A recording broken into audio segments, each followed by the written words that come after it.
Good evening, good morning, good night, depending in which part of the world you are listening in from. This is Myrna Loy of Blackbright News, and the video I'm going to play today made me feel uncomfortable, it made me feel emotional, and I think it's because I'm a woman. And the person in the video is also a woman. Sometimes when you feel empathy for someone, it's because you've been in a similar situation, a situation where you felt afraid, a situation where you felt intimidated, a situation where you felt bullied and rejected. And sometimes people who empathize with people who have been in the same situation, they can actually sense that emotion. And so I'm going to show you a video of a woman who picked up her son and was driving home and found herself being followed by a car full of men. She was petrified. They blocked her in at one point. She managed to get their number plate. Terrified, she called the police, and then she decided instead of going home, she thought she'd feel safer going to the police station. She goes to the police station and the police refuse to let her in. So you can imagine she's gone to the service who's meant to serve and protect, and they've rejected her. Now, I don't know if they've rejected her because she was Asian, and some Asians don't even consider themselves as black, so the expectation would have been to be accepted. And so she's totally beside herself in this video. So I'm going to show you a part of it, and I'd appreciate your thoughts, and I'll say a little bit at the end.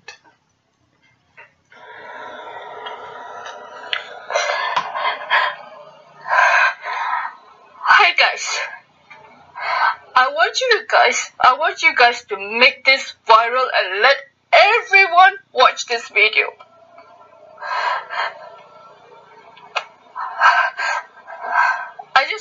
And I'm on my way back home. I went to pick my son up from a training. Okay, he finishes his training at 10 o'clock. So I'm driving back home.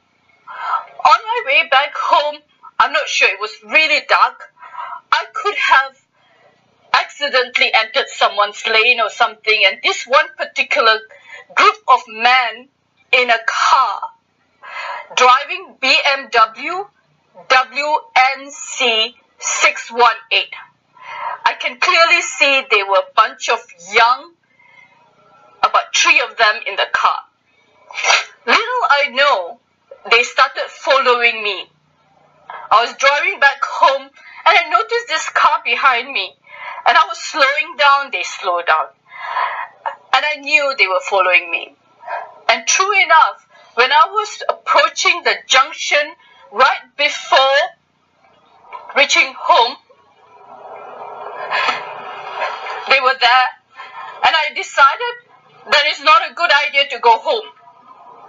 So I immediately called the police, and then I was talking to them and telling them that this was happening. I couldn't see the plate number. So then I told them, no, it's fine. I'm going to drive my car straight to the police station. Then I did. So I wanted to really see the plate number. So I stopped at the traffic light and looked at the plate number. That's how I got their plate number, WNC 618. And then at one point, this car blocked my car, and I honked my car for a good 5 minutes. Okay, I'm very close to the police station. I'm honking my car. I'm giving signal. Nobody came to the rescue. And then finally, when I reached the police station, guess what? The policeman refused to let me in. He didn't want to let me in. I went down the window and I told him what happened. I said, there is a car behind me. They are following me. Let me in. He refused to let me in. I had to call the police again. I had to call 999 again. And then when I called, they put my call to the police officer, and I spoke to the police officer. I spoke to the police officer and they asked me why the policeman didn't let me into the police station. I'm in the car with my son and there was a group of men following me. I needed help and the policeman didn't let me in. And then finally someone came out and then he had the nerve to tell me, you talk to me nicely. He told me, talk to me nicely. You listen to this, guys. This is the country that we are living in right now.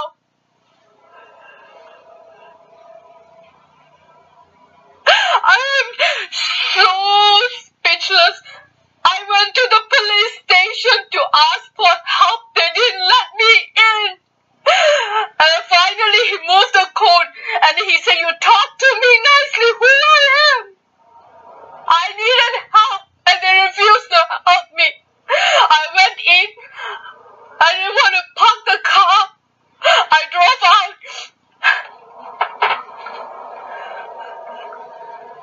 I drove out.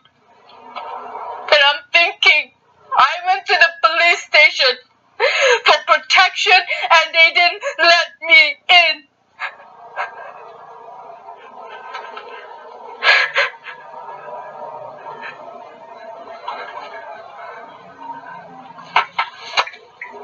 Never in my life I felt so unsafe. Whoa, I tell you something. It does go on for about another couple of minutes, but I think you get the gist of what has happened.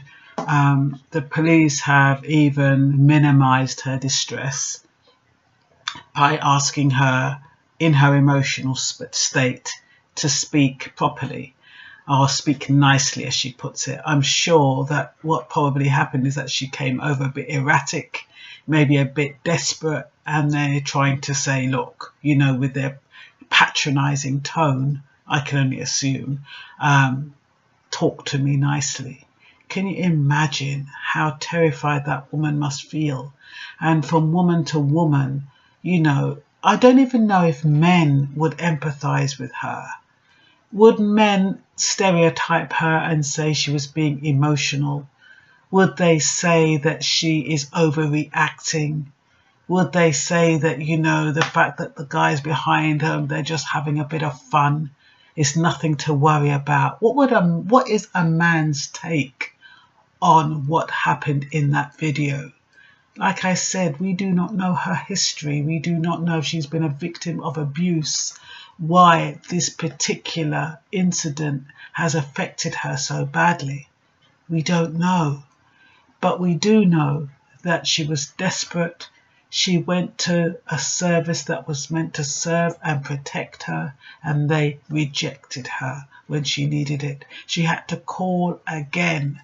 And I don't know who reported it, but obviously somebody must have said something to those guys in the police station that made them allow her in later on. You can see even in the car, she's looking through the mirror. She's obviously wondering if they're still following her as she's left the police station.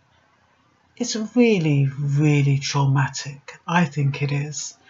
And I think, you know, the policemen really need to get a grip and understand the idiosyncrasies involved. Not every woman is paranoid. Not every woman exaggerates. Not every woman is emotional. Sometimes we have valid reasons for feeling the way we do.